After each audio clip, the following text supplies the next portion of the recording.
కాకినాడ జిల్లా కాజులూరు పంచాయతీ భవనమందు సమ్మె నిర్వహించారు. ఈ సందర్భంగా కాజులూరు సిపిఎం పార్టీ మండల కన్వీనర్ వల్లు రాజబాబు మాట్లాడుతూ అంగన్వాడీ న్యాయమైన సమస్యల పరిష్కరించకుండా బెదిరింపులకు దిగి అంగన్వాడీ ఉద్యమాన్ని విచ్ఛిన్నం చేసే కుట్ర పన్నుతుందని ఇది దుర్మార్గమైన చర్య అని అన్నారు.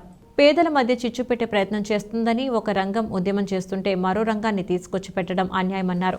అధికారులు సెంటర్కి వెళ్లినా తప్పులేదు, కానీ ప్రజాప్రతినిధులు వెళ్లి తాళాలు బద్దలు కొట్టడం ఇది మంచి సంస్కృతి కాదని, కుదిరితే అంగన్వాడీలకు సహకారం అందించాలని ఆయన అన్నారు.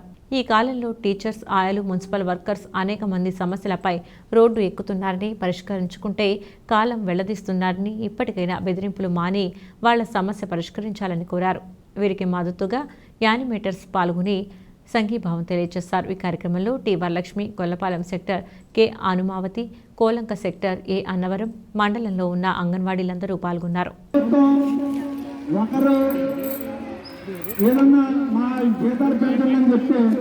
ఇతర సంఘాల నుంచి లేదా ఇతర పక్షాల నుంచి పనిచేయించేటువంటి తీరు తీసుకుంటాం. ఇది ఎంత అన్యాయం అంటే మనకి శత్రుత్వం పెంచేటువంటి కార్యక్రమం, అంటే పేదల్ని ఇరగొట్టి పాలించేటువంటి కార్యక్రమం తీసుకుంటా ఉన్నది. ఇది దుర్మార్గం. ఇంతటి దుర్మార్గమైనటువంటి ప్రభుత్వం మరోసారి చూడలేం మనం.